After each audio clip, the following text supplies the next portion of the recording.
Halo semua, ketemu lagi sama aku. Kali ini kita mau ngobrolin sesuatu yang keren banget loh. Bukan gosip artis ya, tapi soal pesawat tempur. Namanya Boeing FA-18E Super Hornet. Pesawat ini tuh jagoannya Angkatan Laut Amerika Serikat loh. Dirancang buat lepas landas dan mendarat di kapal induk di tengah lautan. Bayangin, landasan gerak-gerak kena ombak, tapi dia tetap bisa terbang dan mendarat. Super Hornet ini bukan pesawat sembarangan. Cerita lahirnya juga seru. Ada pesawat legendaris F-16 Tomcat, Top Gun. Tomcat menua dan butuh pengganti yang lebih canggih dan lebih irit. Pada tahun 90-an muncul ide bikin versi super dari FA-18 Hornet. Namanya Super Hornet. Versi upgrade, lebih besar, lebih kuat, lebih canggih. Pertama terbang tahun 1995, resmi dipakai tahun 1999. Ibarat anak bungsu yang dapat semua warisan bagus dari kakak-kakaknya, lalu ditambah fitur-fitur kekinian. Desain dibuat lebih gede, biar bisa bawa bahan bakar lebih banyak, dan senjata lebih berat. Jadi dia harus bisa terbang lebih lama dan lebih jauh tanpa bolak-balik isi bahan bakar. Semua kemampuan itu bikin dia andalan buat misi di seluruh dunia. Sampai tanggal 20 Agustus 2025, Super Hornet jadi tulang punggung udara di atas lautan. Ini dia kelebihan FA-18E. Sekarang kita bahas, ya, apa aja sih yang bikin FA-18E Super Hornet ini spesial banget? Pertama, dia itu pesawat multiperan sejati. Dalam satu penerbangan, dia bisa melakukan banyak tugas sekaligus. Misalnya, dia bisa jadi pesawat tempur buat duel di udara lawan pesawat musuh. Bisa jadi pengebom menyerang target di darat, bisa juga menyerang target di laut. Kelebihan lainnya, teknologinya dilengkapi radar APG-779 ASA. Radar ini ibarat mata super melihat segala arah dan melacak banyak target. Selain itu ada sistem perang elektronik yang canggih. Sistem ini bisa mengacaukan sinyal rudal musuh sehingga salah sasaran. Terus, Super Hornet jago bawa senjata. Punya 11 cantelan, rudal udara ke udara, bom pintar berpemandu laser. Satu lagi, kemampuan jadi tanker. Bisa dipasangi pot bahan bakar. Mengisi bahan bakar pesawat lain di tengah udara, body-body refueling. Nah, biar lebih kebayang hebatnya, kita coba bandingin si Super Hornet ini sama pesawat lain yang sekelas. Yuk! Misalnya kita bandingin sama F-16 Fighting Falcon, pesawat tempur andalan Angkatan Udara AS dan banyak negara lain. F-16 itu terkenal lincah dan gesit banget buat duel di udara. Kayak penari balet gitu deh. Tapi, F-16 ini badannya lebih kecil dan cuma punya satu mesin. Kalau Super Hornet, dia punya 2 mesin. Punya 2 mesin itu penting banget, apalagi buat operasi di atas laut.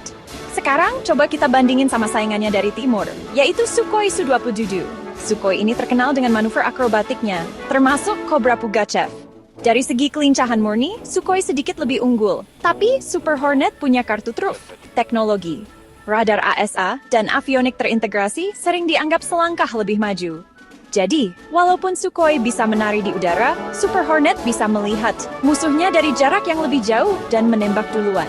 Intinya, bukan paling lincah, bukan paling gesit, tapi paket paling seimbang dan andal. Kombinasi yang pas antara jangkauan, daya angkut senjata, teknologi sensor canggih, keamanan 2 mesin. Keunggulannya karena bisa melakukan semua hal dengan sangat baik. Kayak atlet decathlon yang jago di banyak cabang. Itulah yang bikin dia jadi andalan Angkatan Laut AS. Meskipun canggih dan serba bisa, si Super Hornet ini bukannya nggak punya kekurangan loh. Nggak ada yang sempurna di dunia ini kan? Salah satu hal yang sering jadi catatan para pengamat militer adalah soal kecepatan dan kelincahannya. Kalau dibandingin sama pesawat-pesawat tempur generasi baru, F-22 Raptor, F-35, Super Hornet ini dianggap sedikit lebih lambat. Kecepatan maksimalnya itu sekitar Mach 1,6. Sementara pesawat lain bisa lebih dari Mach 2. Desain Super Hornet ini kan sebenarnya pengembangan dari desain FA-18 Hornet yang lebih tua, dari tahun 1970-an. Karena basis desainnya udah cukup berumur, dia nggak punya fitur siluman atau stealth sejati seperti F-22, F-35. Badan pesawatnya yang besar dengan banyak cantelan senjata di luar membuatnya lebih mudah terdeteksi oleh radar musuh. Memang ada lapisan khusus di bodinya buat mengurangi jejak radar, tapi tetap nggak bisa dibandingkan dengan pesawat yang dari awal dirancang jadi siluman. Nah, kita ngomongin soal duit sekarang ya. Punya pesawat canggih kayak Super Hornet ini tentu ada harganya loh. Dan harganya itu nggak murah sama sekali. Yang lebih bikin pusing 7 keliling itu adalah biaya operasionalnya. Jadi, setiap jam terbang Super Hornet ini butuh biaya yang nggak sedikit. Karena F-35C mengalami penundaan, Super Hornet harus terbang lebih sering. Banyak pesawat jadi cepat aus dan butuh perawatan ekstra.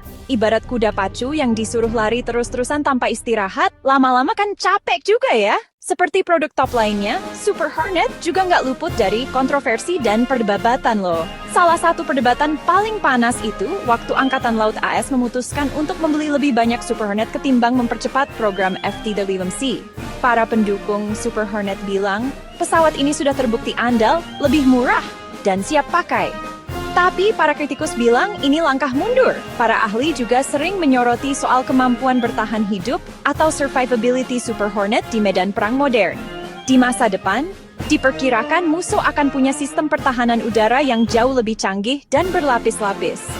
Dengan desainnya yang tidak sepenuhnya siluman, Super Hornet dianggapkan sangat rentan terhadap radar dan rudal canggih milik lawan seperti Rusia atau Cina. Jadi, setelah ngobrol panjang lebar soal kelebihan dan kekurangannya, pertanyaannya sekarang adalah, gimana nasib si Super Hornet ini ke depannya? Jawabannya, iya. Untuk beberapa waktu ke depan, dia masih akan sangat penting. Dia akan terbang berdampingan dengan F-35C yang lebih canggih. Jadi mereka akan bekerja sama saling melengkapi kekurangan masing-masing. Di pasar ekspor, Super Hornet juga masih punya daya tarik tersendiri. Negara seperti Australia sudah jadi pengguna setia. Negara lain mungkin akan menyusul. Kesimpulannya, F-A-15E Super Hornet ini adalah pesawat tempur yang luar biasa. Sampai hari ini, 20 Agustus 2025, deru mesin kembarnya masih simbol kekuatan udara di lautan dunia. Dan sepertinya untuk beberapa dekade mendatang, sang lebah super ini akan terus terbang tinggi menjaga langit. Keren banget kan?